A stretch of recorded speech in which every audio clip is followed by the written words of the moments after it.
Emma, thank you very much for those very kind words. That's very kind of you. Really, the honour has been mine, actually. So it's been a pleasure to work with you and indeed with you all, board members, team members,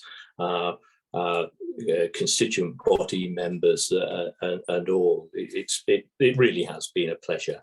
I've only got 15 minutes for this, and so it's a very short lecture. That I'm going to do something slightly different around the word reflections, and something here. The reason for me doing it this way is that I'm just conscious how long things take, and I'll perhaps end by saying, should they take that long, and are we sure we're doing enough? But anyway, without anticipating that, I mean, SocEnv itself is an example. I've been actually involved in the development of SocEnv since the very early discussions. The first discussions were in 1999, so this is the 25th year. It actually took us nearly 5 years to get the Royal Charter, which I picked up from the House of Lords in 2004. So as Emma will no doubt tell us later, 20 years ago next year that we actually got the Royal Charter, but 25 years developing SocEnv.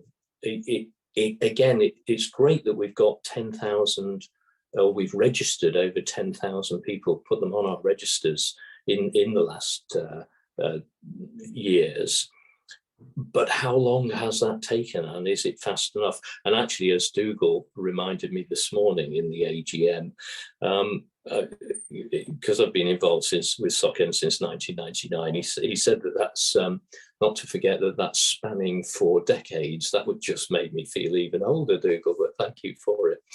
But I'm going to reflect on how long things take, and in general, and some of this is from my work experience as well. So, for instance, in my early career, I did as an environmental consultant. I did a lot of work on asbestos, but asbestos was actually first cited as a potential health hazard in 1898 by actually what was unusual at the time, a female factory inspector, of which there weren't very many, in Hebden Bridge in Yorkshire, because she said there was something unhealthy in the air because so many people were dying, actually, as it turned out, in and around an asbestos factory. But actually asbestos, so society knew about asbestos from the late 1800s, early 1900s, and its health hazards. It was still in use in the 1970s, over 70 years later. It wasn't banned in terms of new use until the 1980s, and it's still around today, contaminating people, causing mesothelioma and lung cancers over 120 years after it was first identified as a hazard. And similarly, smoking, and these aren't environmental things necessarily, I realise, but I'm trying to get over the lesson about humanity, I think, from my point of view. Smoking was proven, actually formally and epidemiologically and statistically proven to cause lung cancer in 1953 by Pito and Doll.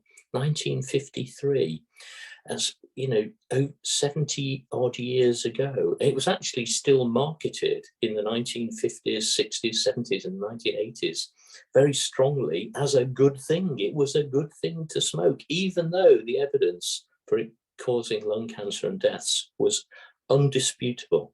And then now, where are we now? 70 odd years later, it's still legal, it's still sold, and people are still smoking.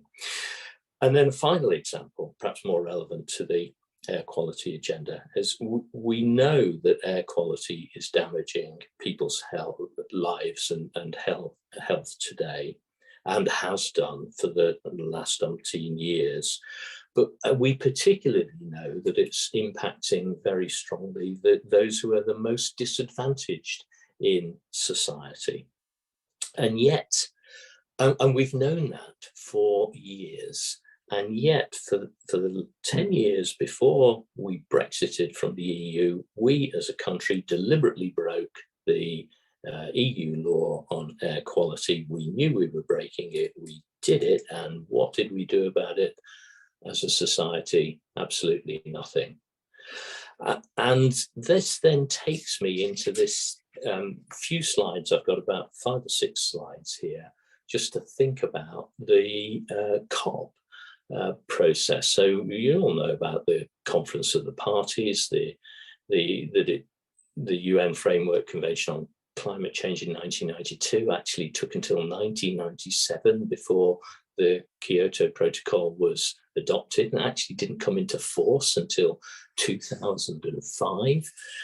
And then it was COP15 was the first big impact COP, if you like. It's actually the first COP I went to in Copenhagen in 2009, where $100 billion of mitigation monies was identified as being needed to address the climate change issues and to try and mitigate and minimize the future change. But was it agreed? Was it not? No, it wasn't. COP21 in Paris, 2015. And the target plus, no more than +2 and preferably no more than +1.5C. You all know this. What have we done about it? Absolutely nothing achieved as yet. COP26 in Glasgow, some good words said, but COP27 in Sharm el-Sheikh, I thought personally it was a disappointment. And so an awful lot rides on COP28 in Dubai later this year. But look how long that has taken since 1992 to 2023. What are we talking about there? 31 years. And what have we actually achieved yet? Not enough. Next slide, please, Phil. Of course, in COP27, there was a lot of focus on mitigation and greenhouse gas emissions and so on. But the theory was, well, we'll peak in 2025. Well, that's still not clear, is it? There was discussion around phasing down coal, but is there a plan? No, there is no plan. Phase out fossil fuels? No plan. And the 100 billion mitigation monies? Still no formal and final commitment. And then even more interesting, enhancing clean energy. Is that an open door to more use of gas as a transition fuel? Actually, did COP27 actually pose more threats rather than more solutions? Big question mark for me around that, and that's one of my personal reflections, and particularly from our point of view as environmental professionals. Next slide, please, Phil. In my summary, this NDCs are insufficient. Plus 1.5 degrees C, I don't think there's any chance. More likely, maybe 2.4, 2.5 to 2.7, 2.8, most likely trajectories, I think. Well, actually, so this lowers our ambition, and I think we are lowering our ambitions. We're also not incentivizing developing countries to develop without the use of fossil fuels. In fact, probably we're doing the reverse. The next slide, Phil, please. And then a lot of talk about adaptation, of course, and loss and damage, or positive words, but no quantum agreed, no specific fund agreed, from whom to, why, how, no mechanisms agreed. To me, it's at best a plan for a plan, which means an awful lot rides now on COP28. This is in 2023, we're over 30 years since 1992. We've got to get going. And is there going to be a deal about gas? Well, actually, to me, that could be a reverse incentivization. Next slide, please, Phil. I suppose there are, to be fair, some positives, of course. The old trajectory, I think we'd probably say was +4, would be the common thought, +4C. The new trajectory might well now be +2.4 to +2.8, but is that good enough? Absolutely not, in my view. I don't think there's any chance for 1.5 plus 1.5 at the moment, as we are. We've got too much talk, too little action, and if we're not careful, we're doing too little, too late. And therefore, I think the pressure on us as environmental professionals is huge, and we've got to get going. The time now is not for talking, the time is for action. One more slide, Phil, and then I'll just give a very brief intro to a very short video. this is it for the spirit of debate, and the size of the world population over the last 12,000 years. You can see this actually. We're in the region of 8 billion people, aren't we now? But look at that growth trajectory.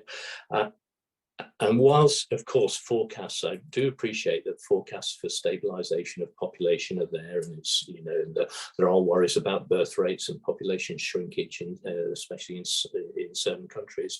I understand all that, but the question I think we need to be asking ourselves as both people in the world and professionals and environmental scientists is, can the world sustain 7.98 billion people?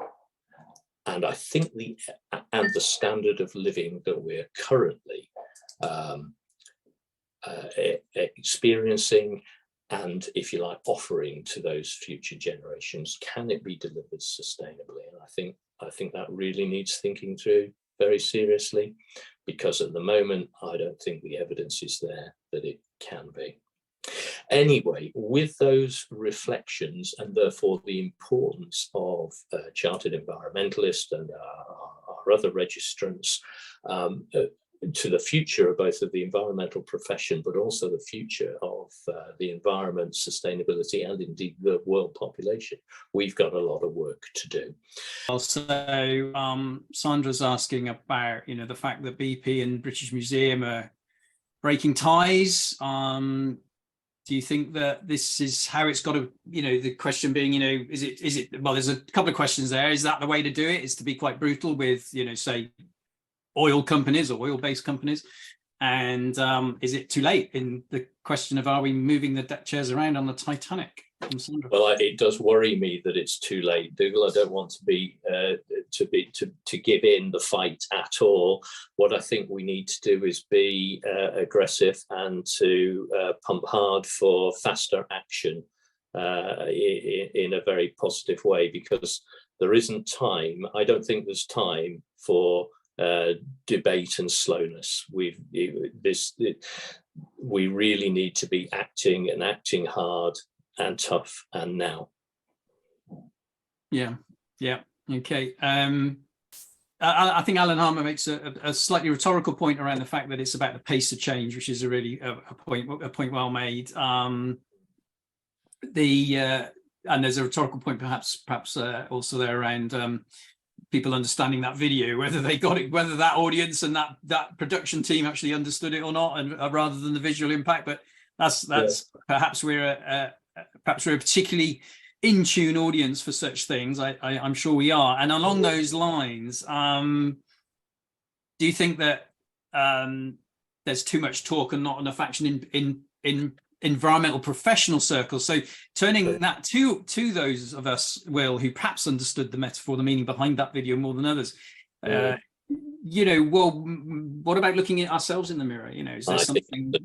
I think that's a really good point, Dougal, and a point well made, well raised. And I think you're absolutely right. I think the tendency is for us to be also, as a profession, too low impact and too slow. We've got to get the balance right, of course, in the way we present ourselves and the way we present our work, and being professional, because otherwise we won't be listened to at all. But equally, we've got to be very tough in our messaging, and we've got to be blunt. I think this isn't time to dodge around the issues. The evidence is there. We've got to put that evidence on the table and bang the table hard, in my view.